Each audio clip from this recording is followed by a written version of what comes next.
আত্যন্তিক সুখ কাক বোলে বুলি কওঁতে কবি নামৰ সিদ্ধগৰাকীয়ে মহাৰাজ নিমিক আত্যন্তিক সুখ সম্পৰ্কে বৰ্ণন কৰিবলৈ গৈ কৈছে যে ভয়হীন হৃদয়ৰ গৰাকীকে আত্যন্তিক সুখ বোলে। অৰ্থাৎ যাৰ হৃদয়ত ভয় নাই, যাৰ মস্তিষ্কত ভয়ৰ কোনো স্থান নাই, তেওঁৱে আত্যন্তিক সুখৰ গৰাকী। বাছ এনেকে এটা লাইনতে কৈ থৈ দিছে।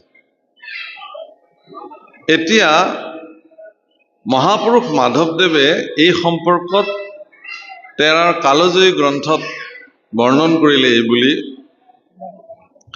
আত্যন্তিক সুখ তজু পদ সেৱা হৰি হৰি হৰি হৰি